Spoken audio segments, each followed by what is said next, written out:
ओम परमात्मने नमः.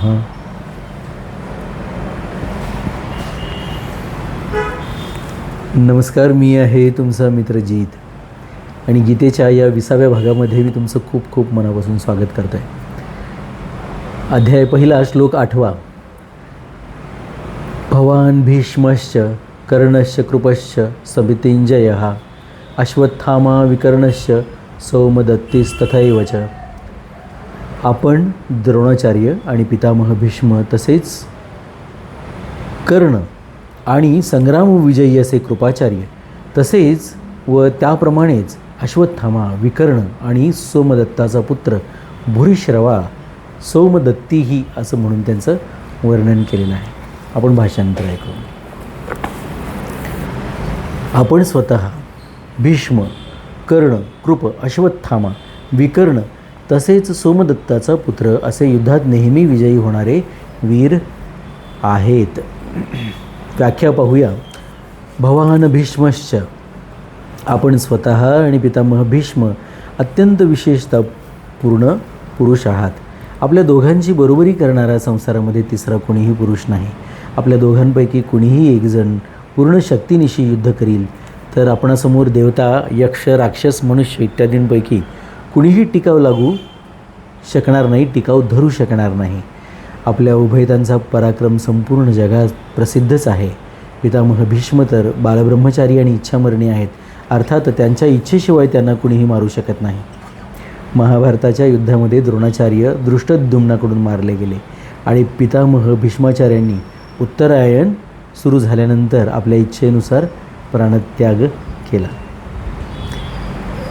सूर्य मकर राशीमध्ये प्रवेश करण्यापूर्वी हे उत्तरायण संक्रांतीच्या वेळेला येतं. मकर संक्रांतीच्या वेळेला म्हणजे प्रत्यक्षात पृथ्वी उलट्या दिशेला कलायला लागते आणि सूर्य उत्तरेकडे प्रवास करतो आहे, उत्तर असं वाटायला लागतं आपल्याला, आणि राशीमध्ये तो मकर राशीत प्रवेश करतो. तर या काळाच्या मध्ये उत्तरायण सुरू होत्याच्या वेळेला हे उत्तरायणाच्या वेळी इच्छेनुसार प्राणत्याग केला. ते इच्छामरण त्यांना वरदान होतं त्यांना. पहा काय म्हणतात. कर्णश,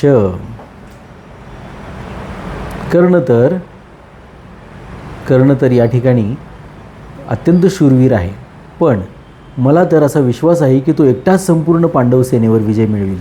त्याच्यासमोर अर्जुनाचेही काही चालत नाही. असा शूरवीर कर्ण आमच्या बाजूने आहे. महाभारत युद्धात कर्ण अर्जुनाकडून मारला गेला आणि पहा कोणत्याही दिव्य अस्त्रांशिवाय हे युद्ध अर्जुनाने केलेलं आहे. कृष्णाला शब्द दिलेला आहे तसा. ज्यावेळेला कर्ण दुर्योधनासोबत या प्रकारची सगळी क्रीडा करत होता तेव्हा अर्जुन तिकडे साक्षात शंभू महादेवाकडून सव्यासाची बनत होता. दोन्ही बाजूनी कसं ते शस्त्र चालवायचं ह्याची विद्या घेत होता. सरावामध्ये आहे.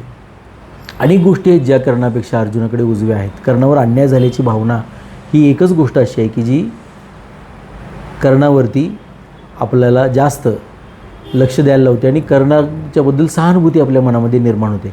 आपल्यावरही अन्याय झाला अशी बऱ्याच लोकांची कल्पना असते आणि त्या अन्यायाचं प्रतिनिधित्व कर्ण करतो. प्रस्थापितांच्या विरुद्ध कर्ण उभा आहे असं वाटतं आणि तसा अन्याय आपल्यावर होतो म्हणून बरेच जण स्वतःला कर्णाचा अवतार समजायला लागतात. म्हणून कर्णाला सहानुभूती. परंतु जर बारकाईने अभ्यास केला तर अख्ख्या महाभारतामध्ये हे एकच पात्र आहे कर्ण, जे द्रौपदीला वेश्या म्हणतो. मांडीवर बसवण्याची कल्पना कर्णाचीच आहे आणि रजस्वला असताना जशी आहे तशी तिला दरबारात त्या राजसभेमध्ये आणण्याची कल्पनासुद्धा कर्णाने सुचवलेली आहे. यात आपण काय ते समजून घ्यावं. मूळ विलन हाच आहे यातला. कुंतीच्या पोटी हे धर्मनिष्ठ पांडव जन्माला आले आणि असा हा कर्ण जन्माला यावा ही सुद्धा एक देव दुर्विलासच आहे, हे लक्षात घेतलं पाहिजे.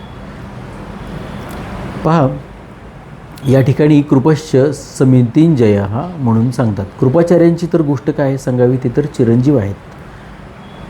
अश्वत्थामा, बली, वेद, व्यास, हनुमान, विभीषण, कृपाचार्य, परशुराम आणि मार्कंडेय हे 8 चिरंजीव शास्त्रात सांगितलेले आहेत, लिहिलेले आहेत. त्याच्यामध्ये चिरंजीव या शब्दाचा अर्थ खूप आहे वेगळा.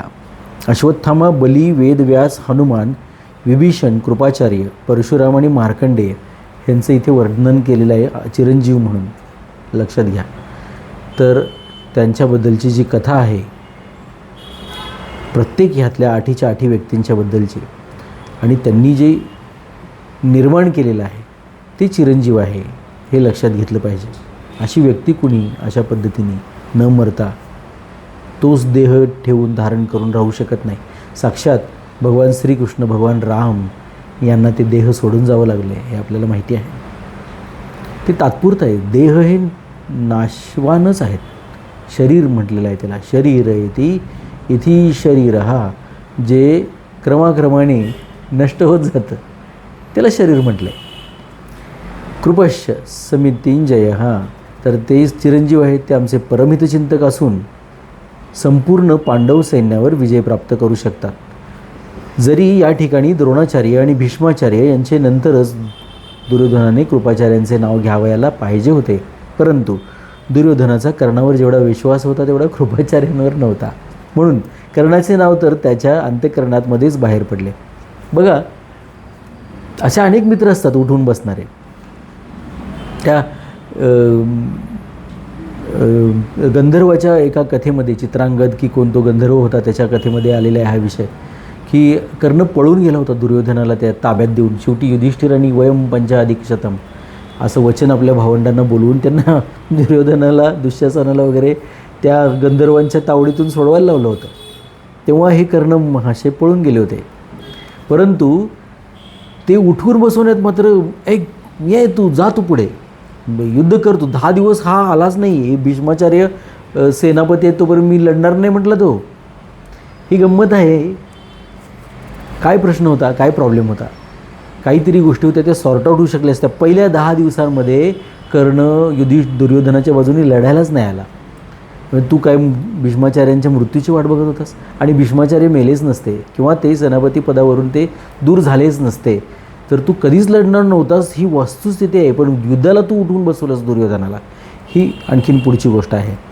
पहा, परंतु दुर्योधनाला मात्र, कारण का, समान शीलेषु व्यसनेषु सख्यम, ज्यांचं शील समान आहे, चारित्र्य समान आहे, ज्यांची व्यसनं समान आहेत. आता तुम्ही सगळे ऐकतात, तुम्हाला अध्यात्माची आवड आहे, तुमचं माझं सख्य आहे. तर अशा अनेक गोष्टी आहेत की ज्याच्यामध्ये त्यांचं शील आणि व्यसनं त्यांची समान आहेत, म्हणून त्यांची मैत्री आहे. आणि बघा तुम्ही तर दारुड्यांची जास्त जास्त मैत्री असते. ते एकमेकासाठी काही करायला तयार असतात, अशा वल्गना तरी करत असतात, आणि दुसऱ्या कोणाला ते भांडायला तयार असतात, शाब्दिक. परंतु प्रत्यक्ष प्रसंगाला तर सगळ्यात पहिल्यांदा सुंबाल्या करणारे हेच असतात. खूप म्हणजे भीती वाटते अशा ह्या कारणांची, जे नशापाणी केलं की काहीही कुठे बरळत राहतात. द्रौपदीचा अपमान केला, लक्षात घ्या. आणि दुर्योधनाचं डोकं फिरवलेलं आहे. कर्णाचं ऐकू नको म्हणून शकुनी सांगतो, शकुनी दुर्योधनाला. कर्णाने युद्धाला भरी पाडले. खूप मोठा संवाद आहे शकुनीचा आणि दुर्योधनाचा. शकुनीला युद्ध नको होतं. प्रत्यक्षामध्ये तो ह्या कौरव पांडवांचा विनाश करायला तिथे आलेला होता राहायला. जसा माझा निर्वंश केला तसा ह्यांचाही करणार, असंही करायला.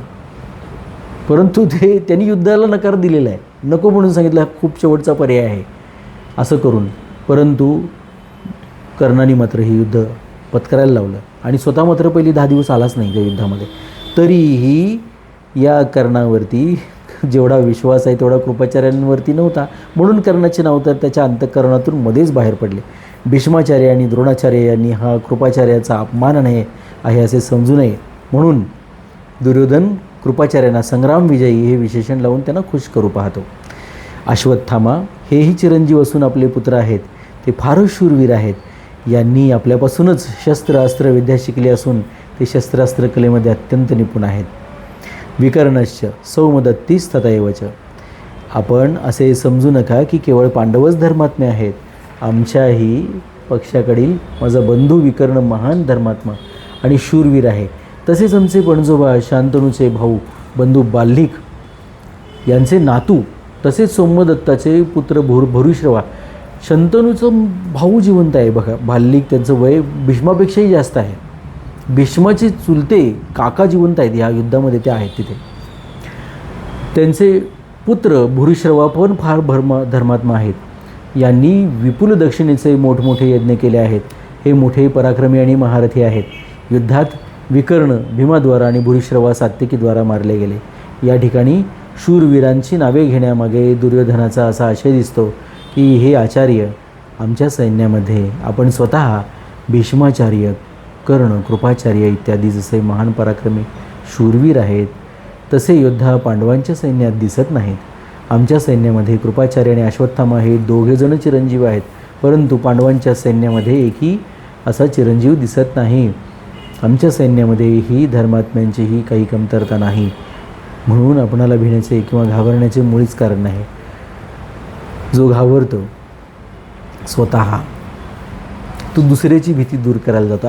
प्रत्यक्षात त्याला स्वतःची भीती दूर करून स्वतःचं समाधान करून घ्यायचं असतं की मला घाबरायची गरज नाही. दुर्योधन या ठिकाणी हा असा वागत आहे. पहा, जयान समजे नाते आपले आहे भगवंताशी, तो सतत भयाचा वास, तो सतत भयाचा वासी. ज्याला आपलं भगवंताशी नातं हे कळत नाही, तो सतत सतत सतत सतत भयात राहतो, असुरक्षिततेच्या भावनेत राहतो. कशासाठी अशी असुरक्षिततेची भावना घेऊन स्वतःला असं प्राणांतिक म्हणतो त्या संकटामध्ये टाकून वेदना देत स्वतःला, स्वतःच्या मनाला इतकं ठेचकाळत कशासाठी जगायचं? हे नातं समजून घेऊया आत्म्याचं, परमात्म्याशी असलेलं. पुढच्या श्लोकाकडे जाऊया. ओम परमात्मने नमः.